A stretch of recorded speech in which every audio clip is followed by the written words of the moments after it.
আসসালামাইকুম। যারা মরিশাস আসতে চান তাদের জন্য খুবই গুরুত্বপূর্ণ একটি সতর্কবার্তা। বাংলাদেশে কিছু দালাল চক্কর বের হয়েছে, তারা জাল ভিসা বের করছে মরিশাসের জন্য। তো তাদের থেকে আপনারা খুব সাবধান থাকবেন। আর দয়া করে আমাদের মরিশাসের হাই কমিশনার আসাদুজ্জামান সচিব স্যারের কিছু কথা আপনারা শুনে যাবেন। আর যদি ভিডিওটা ভালো লাগে লাইক কমেন্ট শেয়ার করে দিবেন। বিসমিল্লাহির রহমানির রহিম। আসসালামু আলাইকুম। আজকে দু একটি বিষয় নিয়ে কথা বলতে চাই। এর মধ্যে একটি হচ্ছে যে সাম্প্রতিক সময়ে আপনারা দেখেছেন যে আমি একটি পোস্ট করেছিলাম যে যাদের ওয়ার্ক পারমিটটি আপনারা পাচ্ছেন, সেটি যদি আপনারা মনে করেন কোনো সংশয় আছে তাহলে আমার কাছে পাঠালে আমি সেটি ভেরিফাই করে দিব। তো আপনারা অনেকেই পাঠাচ্ছেন, আমি কিন্তু দু একটি ওয়ার্ক পারমিট পাচ্ছি যেটি সঠিক না, ভুয়া। এই কাজটিও আমরা এখন শুরু করেছি। প্লিজ এই কাজগুলো যারা কারা করছেন আমি জানি না তাদের বিবেক আদৌ জাগ্রত কিনা, তারা কাদের সাথে আসলে প্রতারণা করবার জন্য এটি করছেন। নিশ্চয়ই আমরাই করছি, এটা মরিশাসের কেউ করছে না।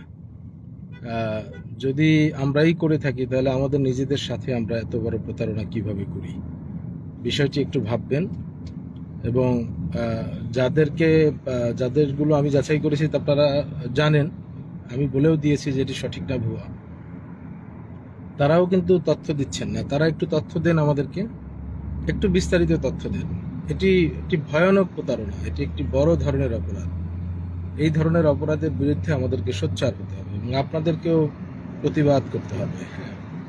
এবং আমরা সম্মিলিতভাবে চেষ্টা না করলে এই ধরনের দুষ্টচক্র যারা আছে তাদেরকে কিন্তু কোনোভাবে নিয়ন্ত্রণ করা সম্ভব হবে না। নাম্বার 2, যে আমি যে সকল কোম্পানি দেখছি যারা ওয়ার্ক পারমিট পাচ্ছে তার অধিকাংশই কিন্তু পুরাতন, যারা এখানে কাজ করেছেন, আপনাদেরকে অনেক পছন্দ করে বিধায় কিন্তু আপনাদের জন্য ওয়ার্ক পারমিটগুলো নিয়ে আসেন। আপনাদের প্রতি অনুরোধ, কোম্পানিগুলো একটা কথা আমাকে বলে যে আমরা এই ভালো ভালো কর্মীদেরকে নিয়ে আসতেছি, সবাইকে কিন্তু আনছে না। হ্যাঁ, হয়তো যার উপরে ওনারা আস্থা পাচ্ছেন তাদেরকে নিয়ে আসার চেষ্টা করছেন। অনেক কোম্পানি বলে যে পুরাতন কোম্পানি, আমরা পুরাতন কর্মী আনলে আবার কি ঝুঁকি থাকে, আবার তারা যদি কোম্পানি থেকে পালিয়ে যায়, এটাও কিন্তু একটা তাদের চিন্তার বিষয় হয়ে দাঁড়িয়েছে। সুতরাং আমি বিনীতভাবে অনুরোধ করব, এখন স্যালারি স্ট্রাকচার ভালো, বেতন আপনারা ভালো পাবেন। দয়া করে যেই অপরাধ, যে অজুহাতে আমাদের এই মার্কেটটি তারা বন্ধ রেখেছে, দয়া করে আপনারা কেউ যেন একজনও পুনরায় এখানে আসার পরে আপনারা পালিয়ে না যান। প্লিজ এই কাজটি আপনারা করবেন, আমাদের দেশের স্বার্থে এই কাজগুলো করতে হবে। আপনারা যদি এটি আবার পালিয়ে যাওয়ার প্রবণতা যদি সেই ধরে রাখেন, বহাল রাখেন, তাহলে কি হবে? তাহলে কিন্তু এই মার্কেটে আপনারা আসার সুযোগ পাবেন না।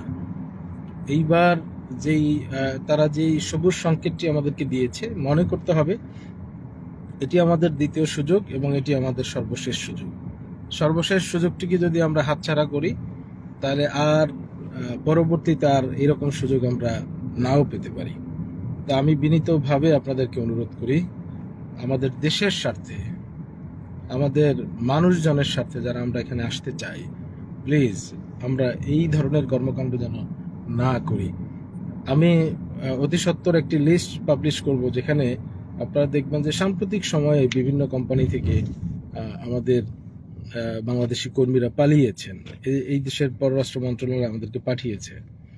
এবং আপনারা সহযোগিতা করবেন তাদেরকে শনাক্ত করবার জন্য এবং তারা যাতে চলে যায়। হ্যাঁ, এখনো যদি আপনারা এরকম করেন বা কেউ কেউ যদি এরকম করার চেষ্টা করে, তাহলে সেটি সবার জন্য এটি আসলে কি বলবো, আর অনেকেরই স্বপ্ন ভঙ্গ করবে। হ্যাঁ, অনেকেরই স্বপ্ন ভঙ্গ করবে। আমরা সবাই মিলে যে চেষ্টাটি করছি সেই চেষ্টা কিন্তু সফল হবে না। এরপরে আসি, আপনারা একটা বিষয় জানতে চান যে আপনারা কোথায় আসতে পারবেন বা কিছু। আমরা আগেও বলেছি যে ওনারা সম্মত হয়েছেন টেক্সটাইল, প্রিন্টিং এবং হচ্ছে বেকারি, এই সেকশনগুলোতে তারা ওয়ার্ক পারমিট ইস্যু করবেন। কিন্তু এর বাইরেও যদি কোনো কোম্পানি প্রমাণ করতে পারে যে তাদের একান্তই প্রয়োজন, তো সেক্ষেত্রে এটা সরকার হয়তো বিবেচনা করবেন। এখানে আমি একটু বলে রাখি যে আমি কয়েকটি কোম্পানি ভিজিট করেছি, যেমন আর্টিনিস। তারা 50 জন কর্মী নিয়োগ করবেন, কিন্তু তারা স্পষ্ট বলেছেন যে তারা পুরাতন কর্মী নিয়োগ করবেন এবং এখানে সকল খরচ এই কোম্পানি বহন করবেন। এরপরে আসেন রিয়াল গার্মেন্টস। রিয়াল গার্মেন্টস আমি ভিজিট করেছি, তো তারা রিয়াল গার্মেন্টস বলেছেন তারা এই পর্যায়ে 150 জন কর্মী নিয়োগ করবেন এবং এই 150 জনের মধ্যে পুরাতন অনেককেই ওনারা পছন্দ করছেন এবং এখনো পর্যন্ত তালিকা করছেন, এবং পুরাতন পছন্দ করবার পরে অবশিষ্ট যেটা থাকবে যে সংখ্যাটি, সেটি তারা নতুন কর্মীদেরকে নিয়ে আসবেন। এরাও আমাকে স্পষ্ট বলেছে, আমরা বলেছি যে দেখো তোমার দেশের আইন এটি, এই আইনটি কিন্তু মানতে হবে। তো সে আইন অনুযায়ী তারা আমাকে স্পষ্ট করে বলেছে যে তারা বিমানের টিকিট, ওয়ার্ক পারমিট, ফিস, এই যাবতীয় খরচগুলো তারা বহন করবেন। এরপরে আমি আসি সামালো আপনার কর্মী নিয়োগ করবেন।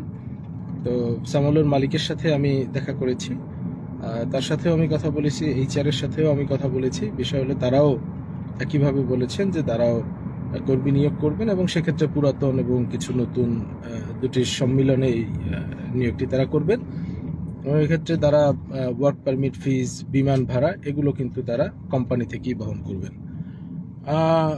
মোটা দাগে যদি বলতে হয়, এ কয়েকটা কোম্পানি এবং বেকারি কয়েকটা ভিজিট করেছি এবং বেকারিগুলোরও একই বক্তব্য, যে তারা আমাকে বলেছে যে তারা বিমান ভাড়া এটি পরিশোধ করবে।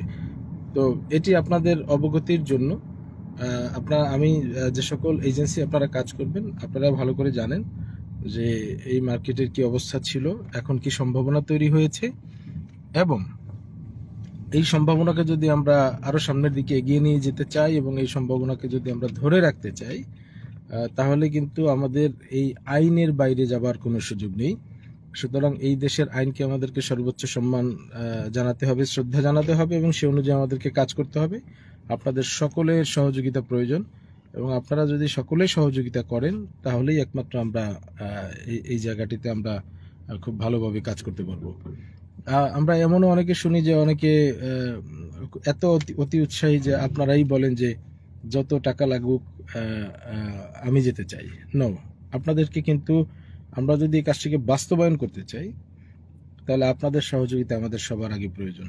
সুতরাং এই কাজগুলো করবেন। যে সকল এজেন্সিতে যারা যে সকল ভাইয়েরা কাজ করেন, আমি আপনাদেরকে অনুরোধ করব, প্লিজ আমাদের দেশের স্বার্থে আপনারা এই দেশের আইনকে আপনারা শ্রদ্ধা করবেন। কারণ আমরা যদি এই জায়গাতে আমরা মনে করি এটি একটি পরীক্ষা, এই পরীক্ষায় কোনো কারণে যদি আমরা ফেল করি, তাহলে কিন্তু আমরা আসলে এই সুযোগটি হারাবো এবং ভবিষ্যতে তারা আর কোনো সুযোগ দিবে কিনা এটার সন্দেহ রয়েছে। কারণ আপনারা জানেন যে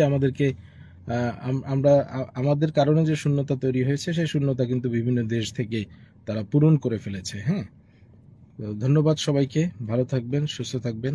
আসসালামু আলাইকুম।